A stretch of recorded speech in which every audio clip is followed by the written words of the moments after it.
Dad, who made the first flute? Well, it's a really neat story. I'm sure nobody really knows who made the first flute, but um, one of my favorite stories about it is about a man and a woman. And this young man really wanted to find out who it was that he needed to be in life. And he had fallen in love with a young lady. And, you know, back in the old days, people had to prove themselves a good father and husband and a good son to people. And, you know, they used to do things differently than we do today. They didn't have cell phones and things to distract them. And so, you know, I guess if you think about it, you can kind of close your eyes and think about what it would be like back in the old days when things were quiet and weren't any airplanes and weren't any cars. And the only thing you heard was the sound of the campfire and the birds and the animals out in the background. And, you know, back in those days, things were a lot simpler and a little different than they are today. And so this young man, he wanted to marry this young lady he had fallen in love with. And her parents didn't know much about him, so he had to prove himself to them in some way or another. And like any good story like that, there's, of course, some really interesting things that happen. The boy's uncle had kind of gone along with him and said, you know, I think it's time for you to have your vision ceremony and see who you need to be in life and who you're going to become. It's what they used to do back before college. And he helped him. They went out in the woods and they set up this area and they cleaned it out and made a circle out there, kind of like where our fire pit is here. And when they did that, they prepared him and prepared everything in the area. It was a little ways away from their camp so that nobody could hear him or whatever. And they prepared it so that he could stay there for the next 4 days. And so he sat there in the quiet and in the peacefulness, and all he heard was the animals. And he sat there for 4 days and 4 nights, and he didn't eat or drink anything. And while he was sitting there, the first couple of days are really hard when you're fasting like that. So he was dealing with the stomach pains and anxiety, wishing he had something to eat or something to drink. And as he's doing that, he finally starts to calm down. The next morning when he woke up on the 3rd day, he thought, you know, this isn't too bad. This is pretty good. I can deal with this. And it's about that time that you start feeling like when you're fasting for 4 days, it feels like you can do anything. And so as he was sitting there, it was getting kind of dark like it is now here, and before the sun went all the way down, he heard this rustling over there in the bushes. And he could see the bushes moving, and they were moving back and forth like this. And he thought, well, wait a minute, what is that? You know, what's going on here?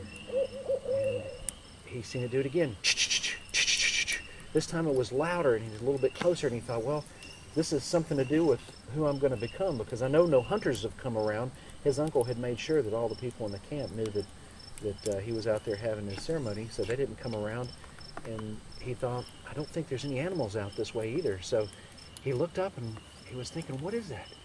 And then at that last instance, he seen a little glimpse of what it was, and he jumped up and took off after it. You know, at that point in his life, he had heard of people named Fast Elk and Leaping Deer and lots of really neat names of people who were fast and chasing animals. So he thought, maybe that's what I'm supposed to be about. You know, I'm going to be the fastest man in our camp, and I'll be able to win the heart of this young lady that he wanted. So he's running as fast as he can through these bushes, and his legs are getting tore up by the briars and everything, and the sticks and everything. And he's running out, and all of a sudden, he comes into this big clearing, and it's just a big, wide open clearing like our our land over here. And he makes it out there into the clearing, and there's a really pretty stream that he sees. And he sees some footprints, but he can't tell for sure if those footprints are from something he was just chasing or if they've been there for a little while. So he sees a stream, and he thinks, wow, this is a really beautiful place. So he goes and he looks up the stream, because he knows if a deer or an elk or something was running, he would look upstream, because they only swim upstream. Animals are smart. They know not to swim downstream. They only swim upstream so that they don't tumble and die. So he looked upstream and he didn't see anything. And then he looked back down the stream and he didn't see anything there. And the stream wasn't really wide, so he looked across the stream over on the other side, and he couldn't see any other footprints. He couldn't tell that there was an animal anywhere out here. And so he got kind of frustrated, and that's something that you do whenever you're on that third day of fasting. And of course, it's almost the fourth day at this point. And he's relaxed and jumps up with anxiety to see this thing. He's chased it. He's got all cut up. He's just really frustrated. He's thinking he did all this for nothing. So he sits over there beside the stream. There's a little patch of river cane, like we make all the flutes out of. And so there's a little patch of river cane, and he leans up against that thicket of river cane, and it's kind of breezy that day and kind of blowing around and blowing back and forth and just kind of swaying in the wind. He gets a little bit more relaxed, and it makes him feel a lot better. And while he's sitting there, he's closing his eyes. He almost drifts off to sleep, and he hears this.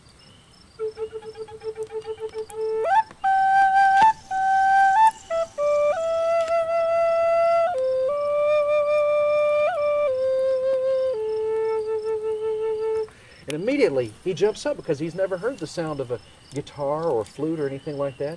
And he jumps up and he thinks, what is making that noise? So he looks around, and the only thing he sees that's out of place is this one piece of river cane had a whole bunch of holes in the front of it. He's never seen one like that before. They use river canes to make fish baskets and blowguns and all kinds of stuff, but he'd never seen one with the holes in the front of it.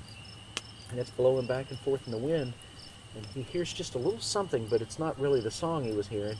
So he grabs that piece of river cane and breaks it right off and runs back to camp as fast as he can. And he takes it and shows everybody in the camp this wonderful thing that he found.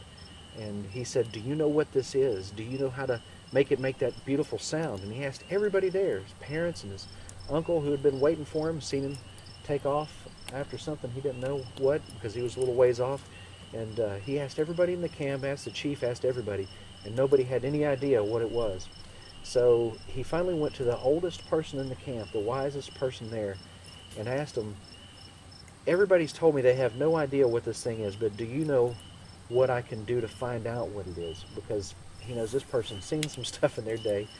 And so he asked him that, and the old person said, there's a lot of ancient relics that we have that are very special and very powerful. However, most of them only work in the place where they were made or where they were supposed to be used. So he says, you need to take it back to where you found that thing, and you need to see if maybe something there will make it work. Maybe there's some kind of magic or medicine or some kind of spirit or something there that'll help him make it work. So he takes a walk back to the stream, and it was a long walk. I mean, he realizes then how far he ran. And when he ran back or walked back to the stream, he seen the river cane. It was really peaceful. There was no animals around, and it was real quiet, and the wind was blowing. So he held that piece of river cane with the holes in it up there by the others where he broke it off at, and he closed his eyes, and he was real still. You remember how I told you I've sat and had redbirds land on me and stuff? Well, he did that. It was real quiet and real still. And then he seen off in the distance flying up a little black woodpecker, and he landed right up here, and he kind of danced around and made some little adjustments, and he started playing this song again.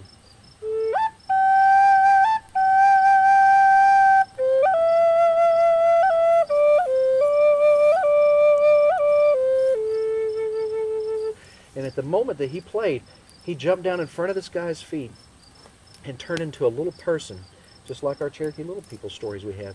He turned into a little person, and he had this beautiful black robe with white spots on it that was once the feathers of the little woodpecker. It was a robe that he was wearing on his back.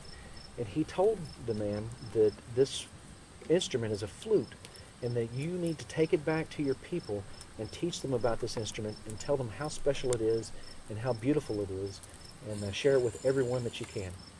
And so, of course, that's what he did. And, you know, with something like a flute, knowing how to play it, he won the hearts of his lady's parents, and then after that, of course, he won her heart, and, you know, that's how the first flute was made.